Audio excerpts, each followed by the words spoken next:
The whole world is desperately working on environmental protection, but the people of Pakistan are desperately working on boosting the economy. In order to squeeze the last bit of value out of old tires, they even managed to turn tires into heavy oil, which is then transformed into a huge fortune. The first step is to collect the old tires. It's clear that this vehicle is seriously overloaded. Soon the tires are delivered to the processing site. Here the workers will decompose the tires. From the workers' precise technique you can tell how experienced they are. Next they cut the edges, which allows them to separate the steel rims. Then they cut open the middle part of the tire, and the decomposed tires are set aside for later use. The purpose of decomposing the tires is to save space, because next the workers will put the tires into the boiler. As long as they are stacked neatly, tons of tires can be placed inside the boiler. The entire loading process takes several hours. After this work the workers are covered in rubber powder. Their faces and bodies are all blackened. Once the materials are filled the boiler is sealed. Then the bolts on the furnace door are tightened. These bolts ensure the boiler is airtight. Next the workers prepare the fuel for the boiler. Compared to expensive coal, wood is definitely a cost-effective fuel. The worker first throws the dried wood next to the furnace, then adds whole logs into the furnace. What's unexpected is that the worker actually crawls into the furnace directly. The space inside the furnace is large, and to fully fill it with firewood the worker needs to go inside to stack it properly. Only this way can the furnace's efficiency be maximized. Soon the workers have filled the furnace with wood. Lighting the wood is not easy. Some heavy oil is added to the wood and then the furnace is lit. If you want the fire to burn faster, simply pour some oil inside.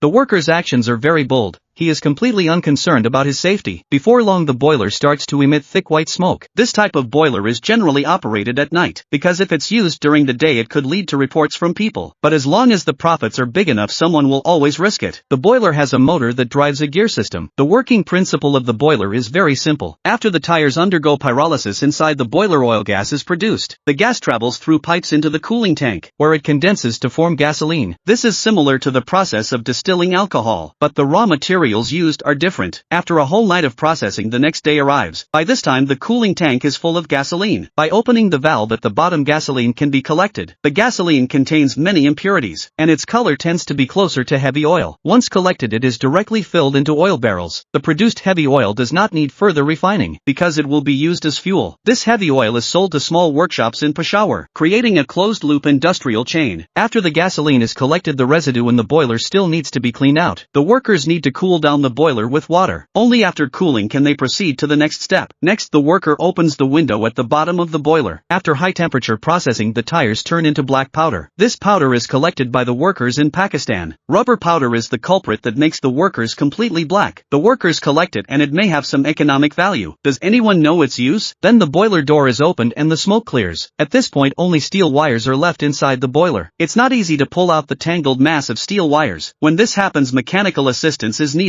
That's right, here's a steel wire winch. The winch has a huge hook attached. By hooking the steel wire with the fishhook the wire can be pulled out. Of course it doesn't go smoothly at first. Once the large part of the wire is pulled out the rest follows easily. Looking inside the boiler it's still pitch black. This kind of work is simply unbelievable. But as long as the profits are big enough someone will still do it. Follow my channel for more exciting content next time.